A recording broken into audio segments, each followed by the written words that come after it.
Message of Prayer by Guyon, Chapter 20. 1, 2. Prayer, divinely explained as a devotional sacrifice under the similitude of incense. 3. Our annihilation into the sacrifice. 4 and 5. Solidity and the fruits of this prayer according to the Gospel. Both devotion and sacrifice are comprehended in prayer, which, according to St. John, is an incense, the smoke whereof ascended is unto God. Therefore it is said in the Apocalypse that unto the angel was given much incense, and he should offer it with the prayers of all saints. Revelation 8:3. Prayer is the effusion of the heart in the presence of God. I have poured out my soul before the Lord, said the mother for Samuel. 1 Samuel chapter 1, verse 15. The prayer of the wise man and the faithful Christ in the stable of Bethlehem was signified by the incense he offered. 2. Prayer is a certain warmth of love, melting, dissolving and sublimating the soul, and causing it to ascend unto God. And as the soul is melted, others rise from it, and the sweet exhalations proceed from the consuming fire of love within. This is illustrated in the Canticles, where the spouse says, while the king sitteth at his table, my spikenard sendeth forth the smell thereof. The table is the center of the soul, and when God is there, we know how to dwell near and abide with him. The sacred presence gradually dissolves the hardness of the soul, and as it melts, fragrance ensues forth. Hence it is that the beloved says of his spouse in seeing her soul melt when he spoke, who this then comes out of the wilderness like a pillar of smoke perfumed with myrrh of frankincense. That is the Song of Solomon.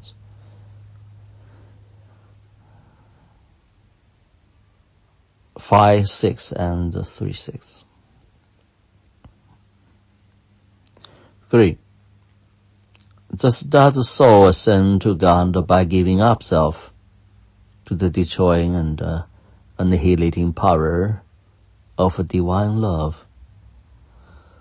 This is a stateful sacrifice essential to the Christian religion, in which the soul suffers itself to be destroyed and annihilated, that it may pay homage to the sovereignty of God. It is written, the power of the Lord is great, and he is honored only by the humble. Ecclesiastes 3:20.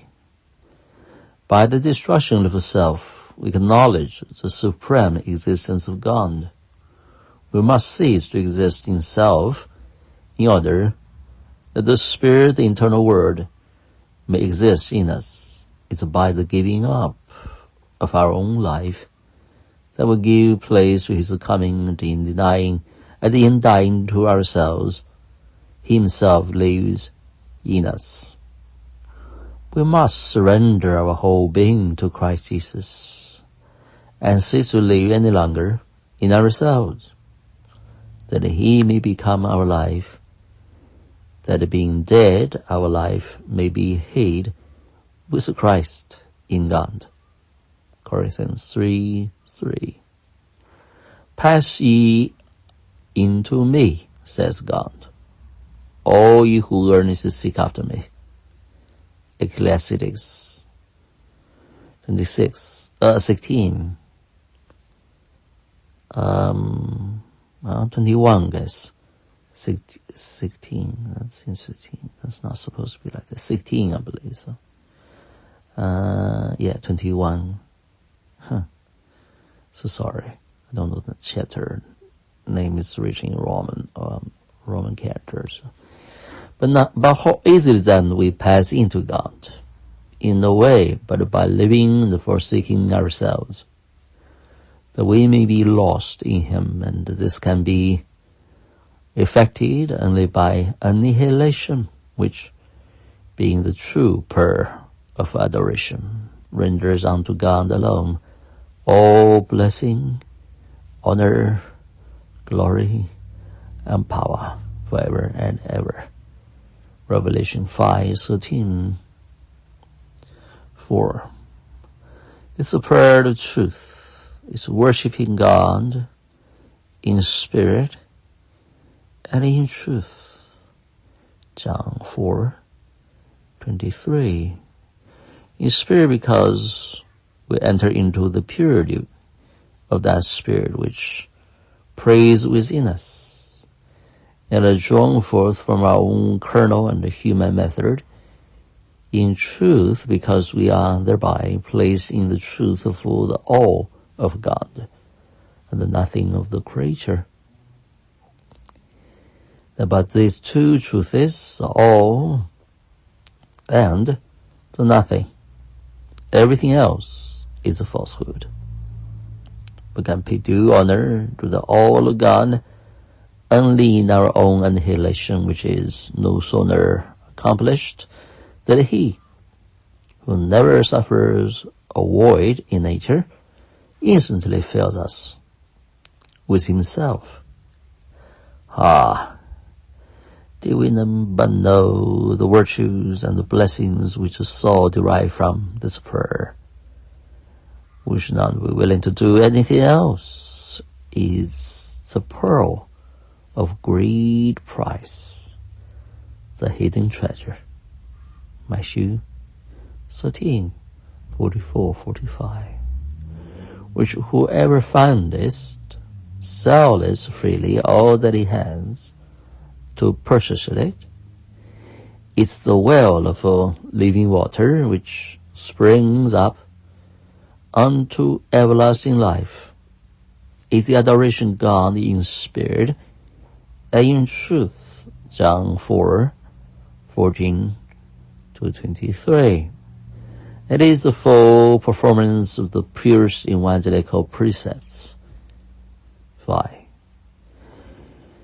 Jesus Christ assures us that the kingdom of God is within us. Luke 17:21. And this is true in two senses. First, when God becomes so fully Savior and the Lord in us, that nothing resists his domination. Then our interior is his kingdom, and again, when we possess God, who is the supreme good, we possess his kingdom also, wherein there is a fullness of joy, and where we attain the end of our creation.